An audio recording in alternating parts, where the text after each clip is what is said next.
जोङो नुबाय दा बिरोधी दलाव गलकिपार गैया आरो गलकिपार गैलायै बे फुटबलाथ' माथो मोजां जानो थेवबो गेलेनांगौ एडमिसना लाबाय जेथिया नङा होमबा दा जोंहाथ' अननाय दं गतिके जोङो बिरोधी दलबाबो गलकिपार गैलायै एसे हानजाबाबो जोङो एथ' असनमान खालामनाय नङा जोङो क'क्राझार लक सभा समस्तियाव 12 लाख जोंना फल जागोन बेनि गेजेराव जोङो 7 लाखखौ लानानै 7 लाखनिफ्राय 7.5 लाखसिम जों लानानै जोङो देरहागोन आरो जोंनि गला 7.5 लाख जागोन आरो बेहाय बिपिएफआ बेसेबां लाङो लांथोंसै जों गतिके हगारना होदों आरो जों बेखौ नुखानानैसो जों बुंदों जों अननायजों बिथांमोननो बेखौ हगारगोन जों बारग' मन्थ्रि चन्दन ब्रह्म हाबनायनि खोथा बुंनाय थारैनो बिथाङाबो लोगोसे बनसुनि किसुमान सेंग्राफ्राबो हाबगोन बेसेबां सैथो आरो दाथ' बिपिएफनिफ्राय फ्राय गुगागासिनो दंखायो बे चन्दन ब्रह्म हाबनायनिल' खोथा नङा दिनै जय मुसाहारि एमसिएलए हाबफैबाय बनसुनि सेंग्राफोर हाबफैबाय बिएसएफनि सेंग्राफोर हाबफैबाय बेनि अनगायैबो प्राइमारि लेभेलनि ब्लक लेभेलनि बिपिएफनि नेताफ्रा हाबफैदों खारना बेनो जे बिपिएफआव भबिष्यत गैला इयुन गैला बेनि दैदेनगिरिफ्रा खुनु मोनसे मावथांखि गैया भिजन गैया बेखौ दिनै बुजिजोबदों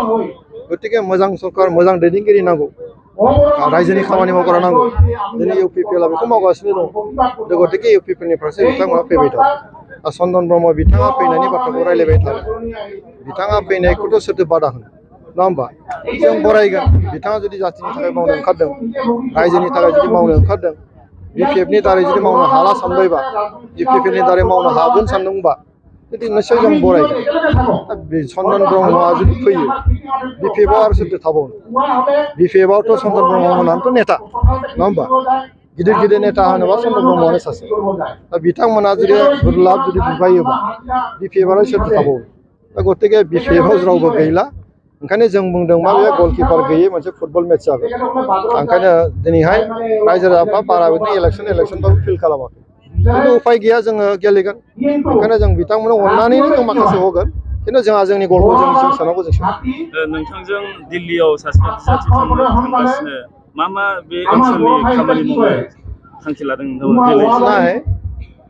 बे जोंनि थाखाय हयथ' चिरांनि थाखाय जोंखौ इसोरा अनदों खोमा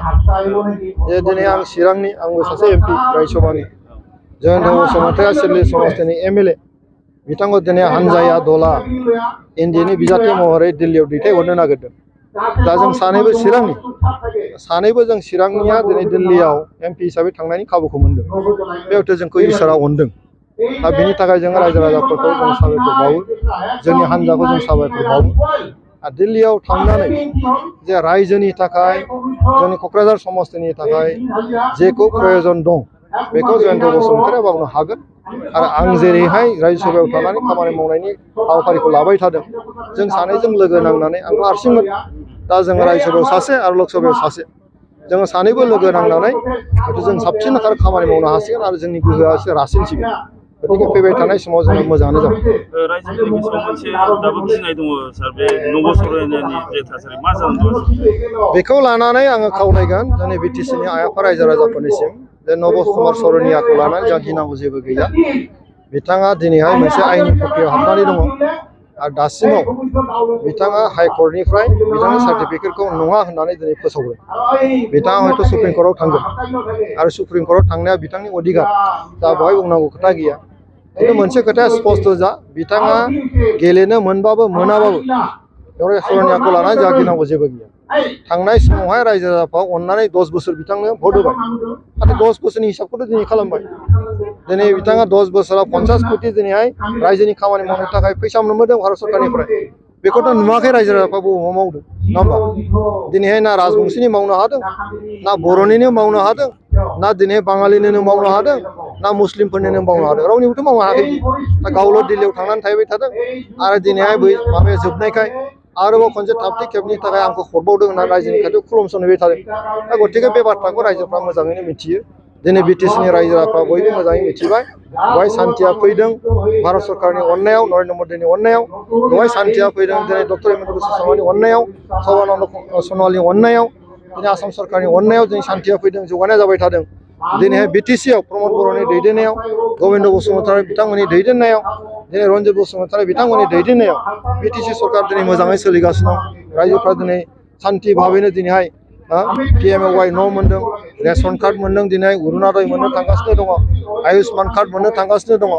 जिखिनि न'खरनि जौगानायनि जे माखासे जे मावथांखिफोर बा जाखिबो स्किमफोर बेखौ दिनै भारत सरकार असम सरकार आरो जोंनि बिटिसिनो मोननो थांगासिनो बेखौनो लुबैदों रायजोफ्रा गतिके रायजोफ्रा UPPLखौ अनगोन ঠিক আছে